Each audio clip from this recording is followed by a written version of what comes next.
Diamond, he's got nowhere to run here. He's going to get caught out. He repels. Caught out. Elizabeth Eddie's there with a lantern again. Kicked in, straight away exploding. Gurp and Kevin piled the damage down, and it's an ace for Palladium. There's a knock-up. Selfie dives in. Gonna focus on the Reckless. The Super Hot crew might be able to push for the win.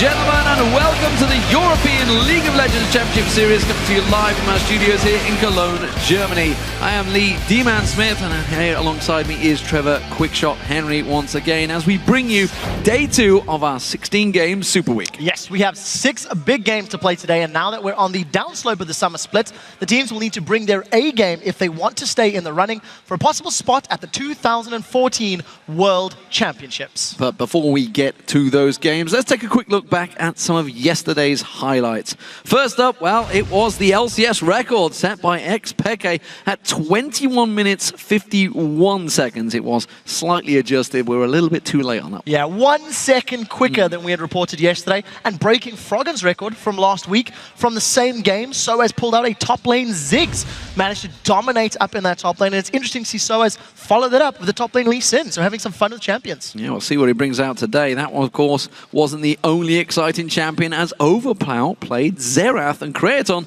he finally picked up Tristana in Europe. So it was great to see Overpower returning to that trend of playing those slightly different mid lane champions. It ended up performing pretty well, and his team secured the win. On the same token, Creaton grabbed that Tristana for the first time in Europe, but we have seen it over in North America and in Korea. You can argue the merits of his build, but it was nice to see Europe picking up another ADC, and hopefully we can see that trend continue.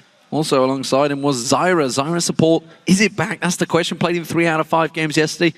Will it be rejoined by Ashe? Well, Woolite's Ashe left a lot to be desired, but I think part of the reason that Zyra is back and why it's quite an exciting turn of events is the changes to support items, the more expensive, I just forgot the word. The heal, cleanse, Mikhail's Crucible, thank you. It just means that there's more options because Zyra's rushing that Leandra's Torment, doing very well with the heavy disengage alongside the likes of Nami. So new supports and hopefully, as well, seeing more options. Nami, new favorite as well. Of course, you were sending us your favorite moments from the games as the hashtag LCS big plays. So let's take a look at the top 3. First up, this was from the SK versus Gambit game. Svenskern's flashy footwork. It came in from @SaberWolf, and he said that flash kick to make up for the dodged ward jump was very flashy. Well played, Svenskern. This was your 3rd most talked about play. Tower was so low, no point for Gambit to do anything. Edward pops out, kicked in straight away. Soul Shackles comes out. That's going to be enough. SK went on to him. We saw the kick flash from Svenskern is kicking back to the team. They get a kill. Darren Till running behind him. But by this point, Gambit were too weak. Such a great kick. Starts the animation and then flashes to make sure it's the right direction. Can't react that quick. No, nor can I.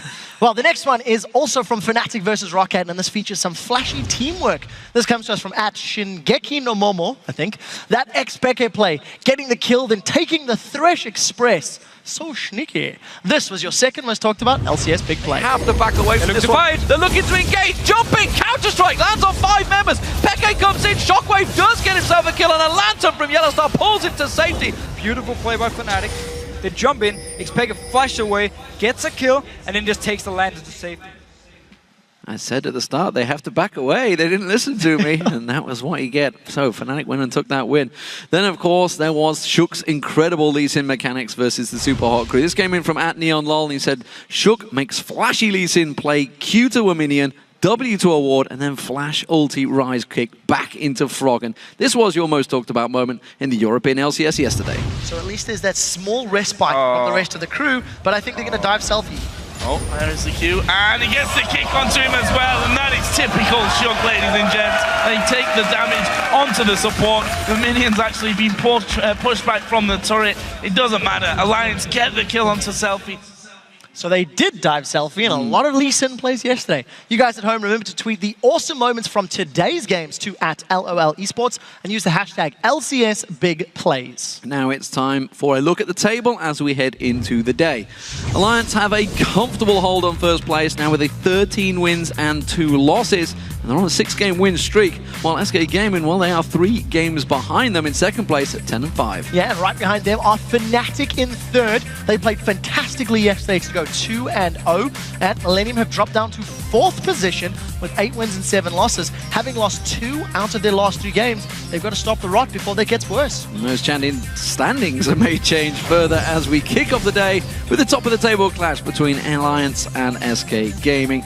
Then Rockout will be taking on Millennium, and then the Super Hot crew will face off against SK Gaming. It will then be the turn of Millennium versus Gambit, followed by the Copenhagen Wolves against the Super Hot crew, and we'll close the day with the clash between Fnatic and Gambit Gaming. So for more information about the schedule, the teams and the players, head over to lolesports.com where you can find all that and much more. Yeah, follow all of the teams on the road to the Summoners Cup, and you can vote on today's matchups. Just give a thumbs up on the schedule to the team that you think will win each matchup, and we'll check in before each game to see how each of you have voted. And to find out how you can join us here in the Cologne studio to watch the European LCS live, just click on the tickets at the top of the page.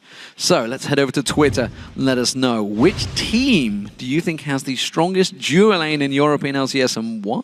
I hate this question because it's so relative. It's so relative. But I do think you cannot deny the power of Tabs and Nif. Yep. They are just doing so Top of the phenomenally table well. pairing. I'm also a big fan of Mr. Rolls and Kasing. I think they're a great pair, and I rate Mr. Rolls quite highly. So you guys at home, send your answers to us at LOL Esports with this time the hashtag LCS, and we'll read our favorite responses later on in the show. Now it's time for our first match of the day between Tabletopping Alliance and SK Gaming. These two teams have been vying for the top of the standings, but in both of the previous encounters, it has been Alliance that has come out on top. Most recently, while on the road in London, Alliance took SK Gaming in a one-sided match where Froggen on Yasuo picked them apart piece by piece. But if you look at yesterday's performance versus the Super Hot crew, it might have been a victory for Alliance, but they struggled to close out the game despite the big lead they built up early on. Yeah, so in yesterday's match against the Super Hot crew, Alliance found ways to open up a sizable lead before they would lose a significant team fight, and then they would blow that big lead. And this actually happened several times over the course of the match. While Alliance did eventually win the game and close it out, it does demonstrate small weaknesses in their play.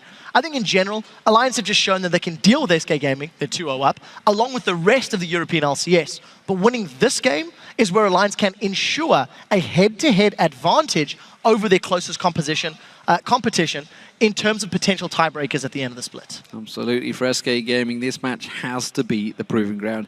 If they can't take a win over Alliance this split, then it will surely cause some doubts in their minds as they close onto the playoffs. SK Gaming took down Gambit yesterday and dismantled them by securing all of the dragons, not really being challenged. No, they really weren't, D-Man. SK just looked patient, they looked confident, and, you know, in particular, N-rated on Morgana. He landed a bunch of bindings that secured multiple kills. Svenskeren on Lee Sin, he had some really flashy moments, and it was a great start to Super Week for the team, as they must be looking to catch up to Alliance, and picking up a win will help them out.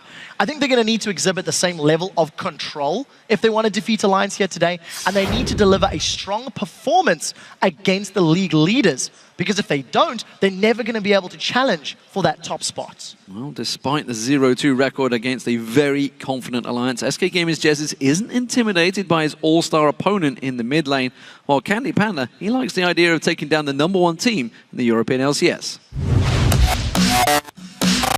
SK again.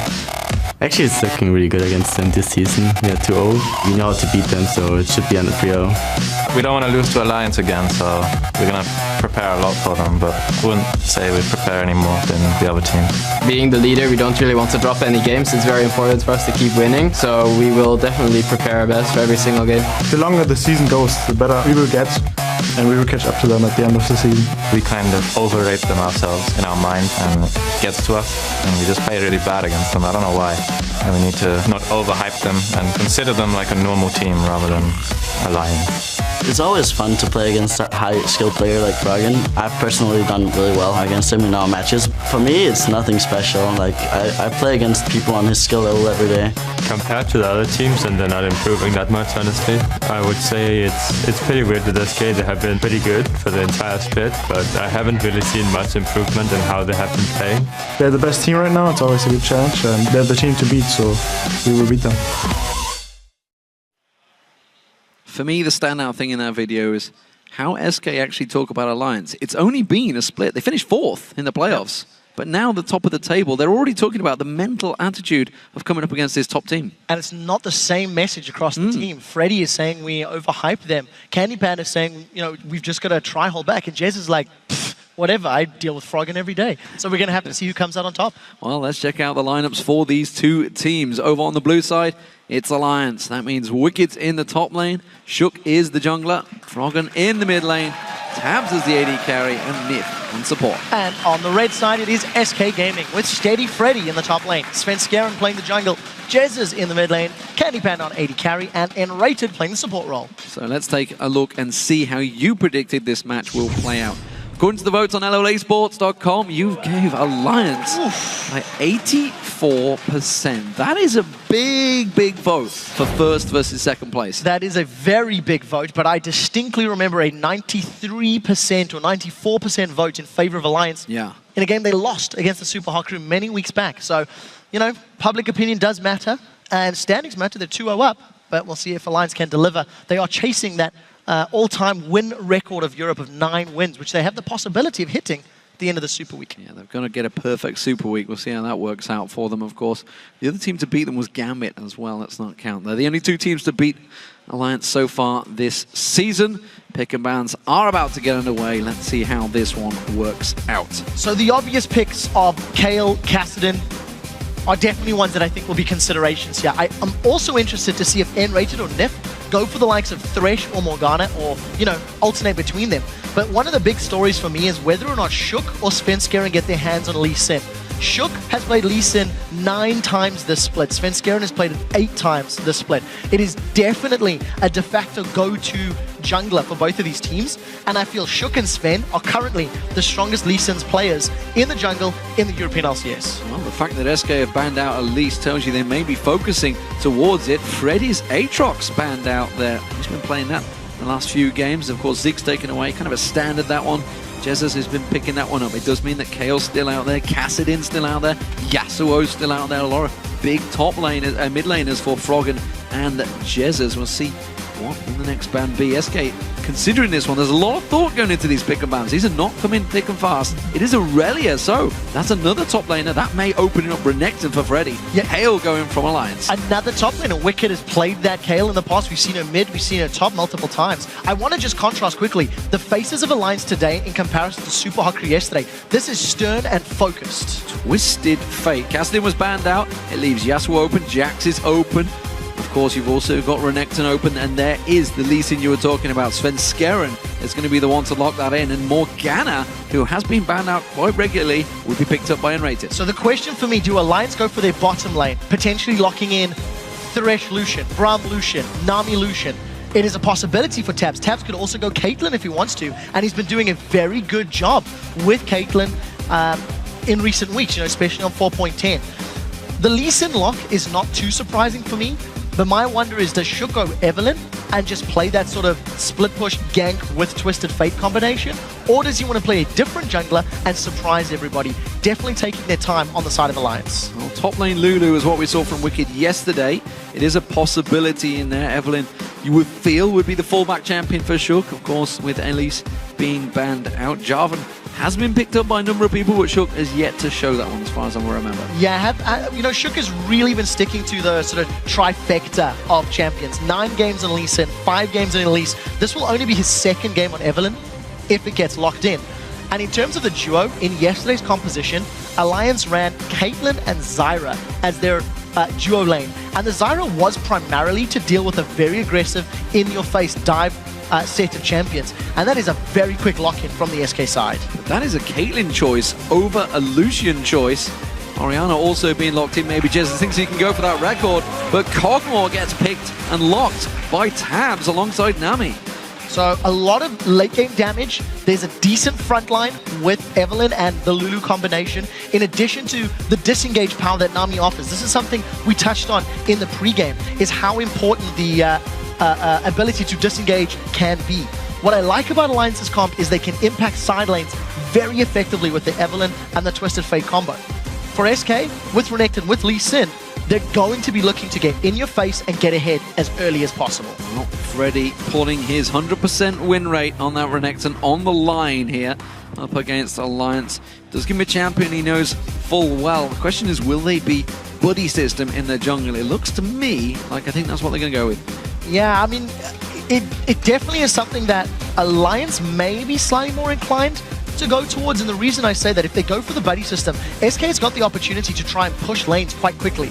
With the Caitlyn and her long range very early on, she can punish towers in those lane swap scenarios. In addition to having that Renekton and Lee Sin, who are great at the early stages of the game, I feel SK are the ones with the priority to make early moves, because they're going to have a power spike at an earlier stage than Alliance will. Well, we'll see how this one works out, ladies and gentlemen. Now that you've seen the picks and bans, do you still think Alliance will win it? 84% of you did before. Tweet hashtag AllWin or hashtag SKWin to @LOL Esports. We'll check out the results shortly. Twisted Fate, of course, picked up by Froggen once again. Yep. A very successful champion for him over the last few weeks. And he pulls gold cards every time he ganks. Yesterday without was scary. Fail. Without fail. We had a fantastic tweet saying he couldn't use the football skin because he never pulls red cards unless he intends to. Doesn't send anyone off. No, definitely It's not. good guy Froggen, after all. The one thing that I do like about SK's comp is it has the ability to punish Alliance's composition in the early stages of the game. Lulu needs time to ramp up. Twisted Fate needs time to ramp up. Cogmore needs time to ramp up. So while they're on that ramping, it's up to SK to make the plays. Let's see how they do climb that ramp. Here we go, ladies and gentlemen.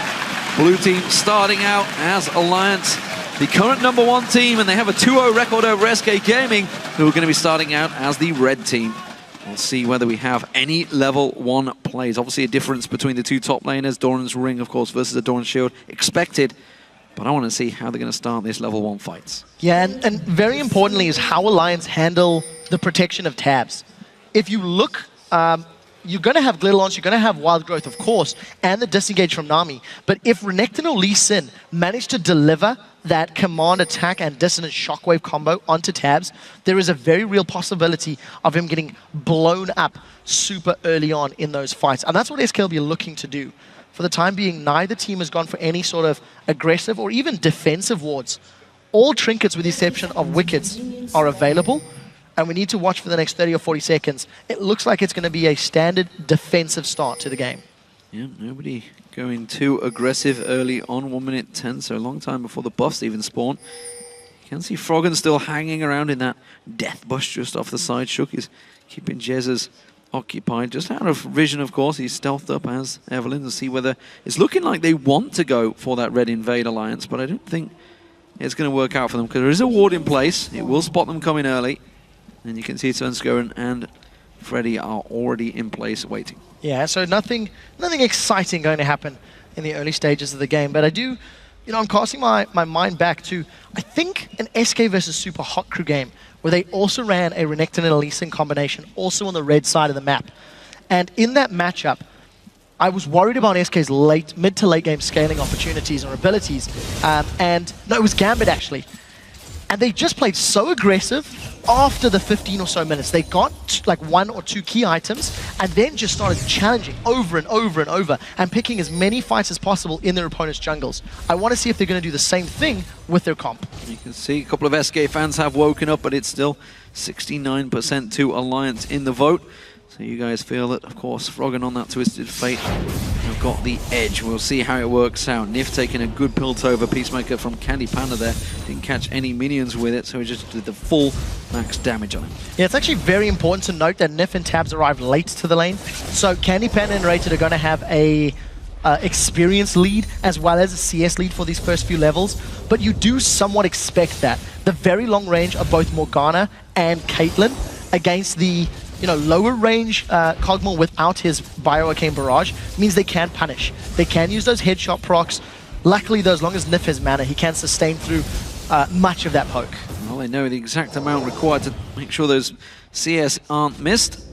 And that keeps them both hitting level 2 as well. Happy to push out. Shook, of course, double buffed up, as well as Svenskeren. No early invades from them. Tabs going a little bit aggressive and putting some good damage down on Candy Panda. Very, very good trade. Tabs, with the attack damage bonus from Nif and his obvious Bio Arcane, which is now free on Kog'Maw, just gets all of the range and trades evenly. Candy Panda has burned through his potion and there's no more sustain in this lane. So if he does take more of those trades from being slightly overextended, he's obviously going to fall further and further behind. The other lanes, I mean, Jezz and Froggen appear to just be trading quite evenly. Finally a red card from Froggen. Not sure if he wanted a gold then, but he pulled a red nonetheless. I would theorize it helped him with last hitting and farming. I'm going to give him the benefit of the doubt. I'm not sure. You're being far too gracious with these pro players. At the moment it is Jezz, of course, with that CS lead. We'll keep our eyes on that one. I don't think Froggen's going to let him get a record, especially one that Froggen set himself the other week. But there we are, having a potential gank. No, Jezz is going to back away. Shook coming down the bottom. Candy Panda low on health down here. Let's see if he goes for it. If he gets caught by a bubble, he could get taken down. But as long as he dodges the bubble, Candy Panda should be all right. Oh, got in the Aqua Prison. That's going to be Candy Panda going now. He's going to try and get away from him. Flash comes in. Shook follows it through. And it's Myth that gets himself first blood. And they're not over yet. So much damage onto Enrated. That's Flash and Heal burned from Candy Panda in reply to a flash from Shook. So if Shook wants to rinse and repeat, grab himself another kill down in the bottom lane. First blood was secured by Nif though, so not the ideal target. But regardless, well executed gank. Good bubble from Nif. Yeah, double assist as well, of course, don't forget. With the juggler involved, it was a flash used by Shook, but nevertheless, if he gets a secured kill, it works out. Svenskeren quickly going for a counter invade. Knows that Shook is not in and around this area, so he's going to steal away the large wolf gap. So in terms of the CS numbers, even in the bottom lane, Tabs will get some time to pull slightly ahead. I want to highlight why Jezz is ahead of Twisted Fate. Thanks to Oriana's passive of Clockwork Wind-Up, she's got an auto-attack damage modifier that helps her in trades. In addition, you can see how much damage in zoning command attack does. So we do see they're considering a dive, but once Shook shows his face, they're going to back away. So Oriana's always going to do well in the early stages, and once Froggen gets some more items, maybe working towards an Athene's, if he wants to go that route, or rush Morellonomicon, that will help him with his wave clear, that'll help him keep further back and trade somewhat more evenly with Jezz's Oriana. Freddy sticking with his triple Doran's build in this top lane on Renekton. 2 swords along, of course, with that shield. Despite the changes, he's sticking with it. So it's interesting to see how Freddy goes with this one. Remember, they got that big 100% win record. Did teleport back to the tower as well. Wicked yet to go back, so he's going to hold out. I think he wants to get himself that chalice early on. We'll see whether he goes with the triple Doran's ring, of course, which a lot of people on Lulu have been building. He's missing a lot of CS here. Yeah, and if memory serves, yesterday Wicked did not actually go that route. He went very early Ionian Boots of Lucidity. Well played by Freddy. And I think Wicked's actually got enough money to pick those boots up if he wants to do a similar sort of build to yesterday. Typical, as we're going to talk about, he's going to grab himself Dawn's rings. I'll bet you any money. 1, 2. Yes, there we go. He cheated. He cheated. Yesterday I said triple Doran's, he goes Ionian. Today I said Ionian, he goes triple Doran's. End of the day, there's multiple options. Considering Freddy's got so many Dorans, he needs something to continue spamming Glitter Lancers as well as the additional HP to help out in trades. So we may see a fairly extended laning phase from both of these teams. No one's even made any gestures towards Dragons, and in straight up lanes, it generally means Dragons come later. Yeah, it's something, honestly, we only see the 3.5 minutes. Dragons maybe once a day at best, whereas, of course, North America, you're generally seeing it every single day. Just different styles, longer laning phases. Svenskeren spotted out by that ward. That's going to give him vision. Of course, Froggen will be well aware of that. Tab's caught out with the Dark Binding. It's not going to get followed up on, though.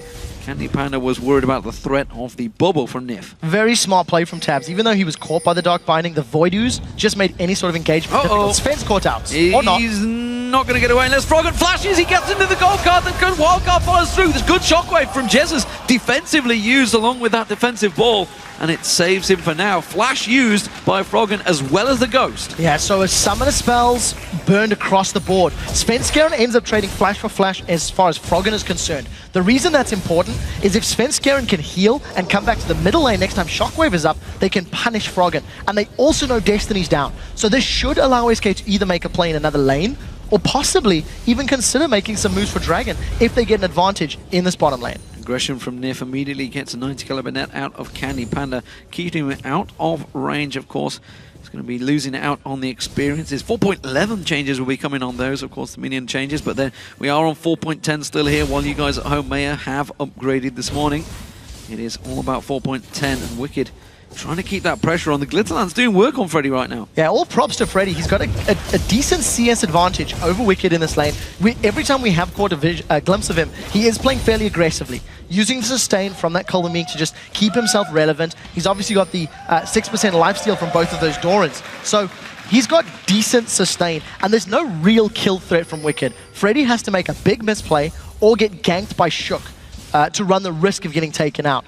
And for the time being, teams are very, very even. Jez is still with a small CS advantage in the mid lane, but it's countered by the fact Svenskeren is slightly behind in the jungle.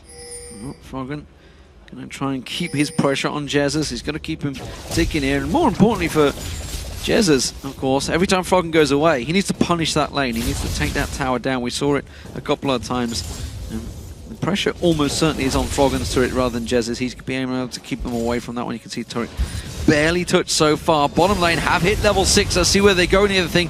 The bubble not landing because the black shield blocks it out there, but Candy Panda starting to take that range poke now from Tabs. Yeah, now that Tabs and Nif have hit level 6, the threat of being caught by a bubble into a knock-up is very high. Good flash from Candy Panda. Well, the wave used, but that flash is going to be on a much longer cooldown, so Alliance will be relaying that information, and Shook, who is down in this bottom area of the map, may actually look to go for a gank here. We're going to get a lovely siren. Oh, Nif sounds lovely. We'll have to get Nif to sing that on stage after the game, I think. But a good attempt. I mean, trading Tidal Wave, which is 110-second cooldown, for a flash, which is around 300 seconds, that's a trade you'll take any day of the week. We've already seen Shook ganking bottom lane. Well, Candy Panda had his flash, and he hasn't returned since. Destiny's almost available. Shook should be able to gank. So if SK push at all in that lane, there's going to be the threat of Froggen jumping in there to join a party. So CS being gifted across there, the Wolves to Froggen. Maybe he feels there's a bit of a challenge laid down by Peke yesterday. I'm not too sure if he's going to be quite catching it. At the moment, Jez is looking strong for it. We'll see how it works out between those two mid laners. Froggen, I think he's got his mindset on ganks more than CS, and he's going to be looking around to try and go aggressive. Let's have a look at Candy Panda and see what he's building here. Of course, we've seen a number of items. We're expecting the Infinity Edge to be started out by him, but he's got the makings of a Blade of the Rune King. This is a little bit risky. We'll get to the items in a moment because of the fact Destiny is available. So SK Gaming have got 3 members, but they run the risk of being flanked. There's the Destiny we talked about. There's no Tidal Wave. So Alliance feeling a little safe, and we need to see who is going to initiate the fight. SK pulled away, so you know, Dragon's slowly resetting. And if Alliance commit to this, they're coming in from 2 flanks. They decide against it because they didn't have tabs. They're trying to delay, yeah, they're trying to delay. They didn't have tabs there, but it forces SK away nonetheless, so they didn't get that Dragon down. Alliance happy to just hold on in the lanes for a little bit longer. They're going to keep this wave pushing, and now Nif looking to get onto Candy Panda. That Black Shield's going to have to be so on point from N-rated if he is to prevent that. Yeah, and at this point in time, Candy Panda has now slowly started to fall behind in terms of range. As Tabs is getting closer to maxing that Bioarcane Barrage, he'll have a few seconds where he can out-trade with Candy Panda from a safer distance. And if Candy tries to get in range, Tabs can use that Void Ooze to basically zone out, prevent anybody, you know, jumping onto him or closing the distance. So it's an interesting lane, and Candy's now slowly falling further behind CS, considering he was ahead for the first 3 or 4 levels. Well, Fiendish Codex picked up by Wicked, so he's going to get himself a little bit more shield. Hasn't gone for the Athenes yet, doesn't feel the need to just burn through that mana. Happy to just continue. But Freddy, look at this, different stuff for him as well. Spectral Cowl building into the lane. Well, with the amount of magic damage from everyone in Alliance, I mean, even Cogmore's got magic damage. That's quite a smart pickup. We've also seen top laners rushing Banshee's Veils, not too uncommonly. So bottom lane, Tidal Wave is up. Shook is available. There's no Destiny. So we need to see if Nif can actually send anybody on a surf ride, because one person can get knocked up, while the other will obviously be shielded by that Black Shield. Well, Flash Soul Shackles is available for N-rated. If he catches it, that's going to be the prison. The bubble catches on Candy Panda, quickly takes that ride. The Ignite was used, but he's forced back. Yeah, Summoner Heal burned again. So another Tidal Wave plus Ignite in exchange for that Summoner spell. Svenskeren's moving in, but they stood right on top of a ward. Destiny's still not up for Froggen. So Alliance focusing Candy Panda and N-rated, trying to get Tabs ahead as quickly as possible, and it is working out. The pressure and the presence from their aggressive play means Candy Panda's falling behind. Oh, I think Jesus would like nothing more than to steal those eighths away, but instead he was forced to back off. Froggen shows himself. This bottom lane still is the focus. Remember, Destiny not up just yet, but he will be shortly. Jesus' job is going to be to keep him grounded, make sure he can't get away. He's going to have the only way to do that is to catch him with a shockwave, and he tries to Destiny away. I do want to highlight the pre-game video where Jesus is like, look, it's Alliance. I'm not bothered. I play against people of Froggen's caliber all the time in Challenger and in solo queue, and he's got a CS advantage over Froggen. Froggen has tried to roam with TF, not been successful yet. And when we... Oh, Candy Panda with another bubble. He must be very thirsty today. When we go back to last year, let's see if Froggen can get Jesus. Oh, he's going to get the Destiny. That's going to give him full vision as he goes through the bush. Shook comes around again. Shockwave pulls Froggen back, but Jesus is not getting out of this one. Froggen gets the kill, has to flash away. The danger of Svenskeren nearby forces that. Oh, they're going to go on N-Rated now next. Now you can see N-Rated taking all the damage. Tab's got 1 or 2 more hits, flashes out, and gets away with so little health. So getting another kill on the board. This time it is Shook plus Froggen that run down Jesus. Gonna steal the buff away, and he has a 2-on-2. Svenskeren's in all sorts of trouble. He did get the blue, but I'm not sure he's going to get away with this one. Wicked comes around. The basic attack should be enough. Now they turn their attention to Freddy. Froggen joins the party. Gold card pulled. Stun goes down. Wild card's through. Froggen gets himself the kill. It's a double for Alliance. 4-0. I'm not quite sure why SK were going for that invade. They had just lost their mid laner. Svenskeren pulls Freddy down from that top lane, and they just get surrounded by Shook and Froggen. End up giving up 2 additional kills. What was looking like a very even, very close laning phase, with actually probably a CS advantage in favor of SK, has now gone completely the opposite direction, thanks to Alliance ensuring they punish the invades, and they're creating opportunities. Shook's ganks have been significantly more impactful than Svenskeren's ganks. And Sven needs to get in the game if he wants to make up this gold deficit. Well, SK Gaming are going to go straight in for the Dragon here. Of course, Destiny was down. Everything cooled down for Alliance. So this may be SK being able to steal this one. Shook's going to try and get in and smite it away. He has got it available if he was to sneak in, but he's spotted out. That's going to be... SK is going to get the catch on towards it. Shook has to back away. Teleport used by Wicked. A little bit late on the party this time around. The Voidoo's on the wave. Catches beautifully from Nif there. The bomb on towards...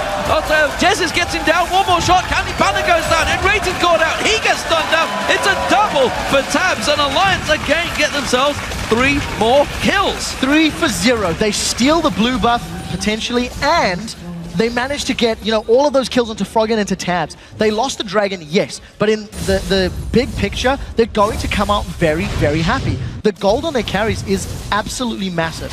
SK Gaming was somewhat split. They wanted to focus down Shook, but the problem they had, they didn't realize that Tabs and Nif were coming up from the river.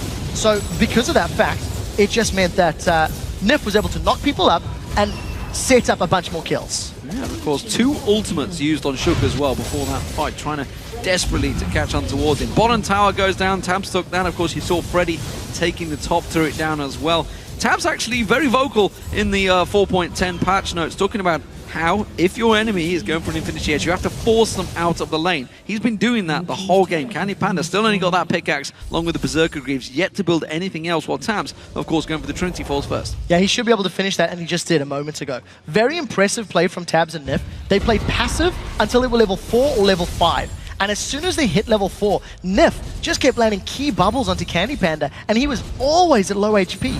Now keep in mind, there's no flash on Candy Panda. Shook doesn't have the support of the rest of his lanes, but here comes Froggen. N-Rated in trouble, gold card pulled. He does stop the stun. I'm not sure if it's enough though. Froggen comes around, a good kick from Svenskeren should save them. But no, Shook actually thrown down his ultimate. They want to catch on towards this one. Have they got the damage? Oh, what a beautiful gold card on Svenskeren. Wild card thrown through. Svenskeren gives himself up as his life. Sacrificial lamb to save Candy Panda and N-Rated. Again, Alliance just force a kill. They set their sights on a target and they run that target down. With the exception of the first Destiny from Froggen not getting a kill, every single one since then has worked out in his favor. And it just feels like every time SK make a move around the map, Alliance are there to counter it. They've always got a counterplay in mind, and they've built themselves up a 4,000 gold lead before the 20-minute mark. It's a big, big lead, as you mentioned. 8-0 as well. Alliance are in danger of steamrolling over SK Gaming as they move towards this red buff area. Freddy quickly alerted, and he's back in hell away from that top turret. It is another inner outer turret that they are aiming for, and Alliance are going to take this one with ease. Look at the vision that Alliance have got on the map.